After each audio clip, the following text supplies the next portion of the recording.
Halo sobat sekalian, selamat datang di channel ini. Sebelumnya saya mohon maaf yang sebesar-besarnya karena sudah lebih dari 100 hari saya tidak muncul untuk membahas My Hero Academia, bahkan sampai tamat.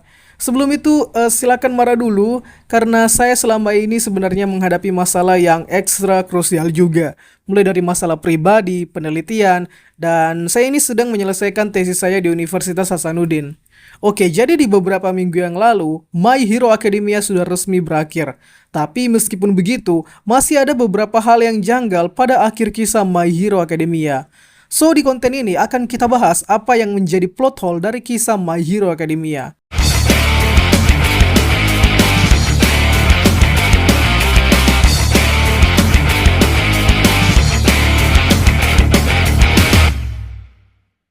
My Hero Academia berakhir pada chapter 430 dengan akhir yang bisa dibilang memuaskan, tapi tetap meninggalkan segudang pertanyaan. Meskipun demikian, kisah My Hero Academia sebenarnya masih berlanjut, antara lain anime My Hero Academia yang mungkin akan selesai di season 8, terus juga anime Vigilante yang sedang digarap, seri spin-off Team Up Mission juga masih sementara berjalan, dan ada gosip yang beredar kalau movie kelima juga akan segera dibuat.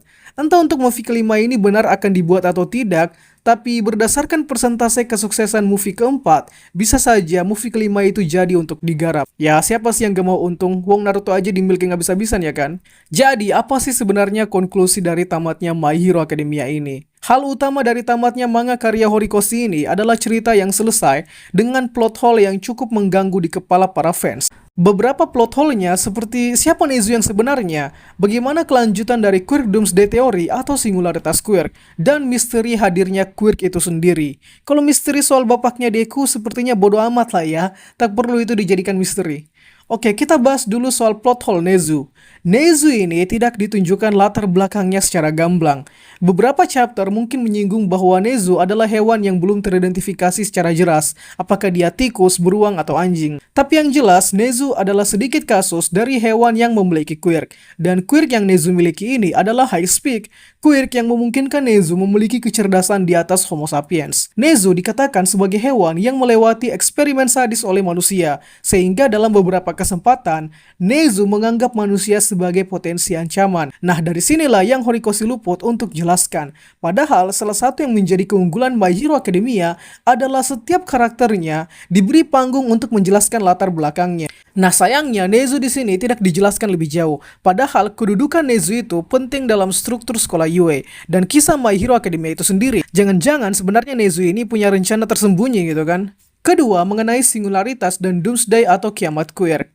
Hal ini hanya sebatas disinggung sebagai teori yang mungkin terjadi di masa depan My Hero Academia. Meskipun sampai menjadi masalah utama di movie ketiga, tapi sayang sekali implementasi dari singularitas dan doomsday teori tidak mendapatkan penjelasan yang lebih komplit di kisah My Hero Academia sampai tamat.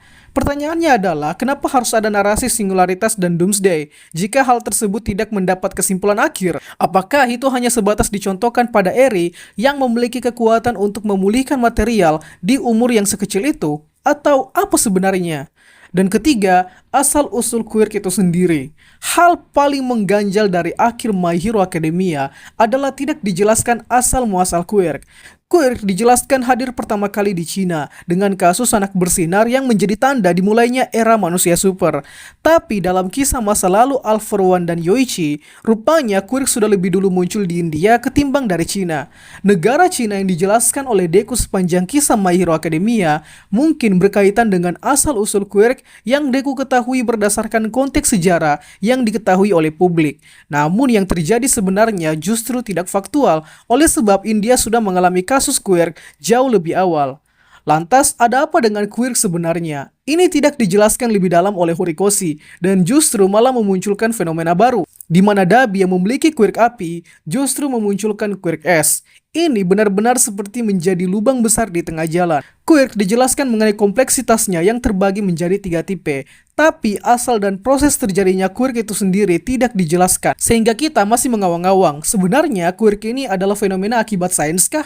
Atau justru terjadi secara supranatural? Atau bahkan mistis? Sebab My Hero Academia ini sebenarnya berlatar di dunia yang sama dengan yang kita tinggali. Lalu apa sebenarnya quirk itu? Nah, itu yang belum dijawab sama sekali.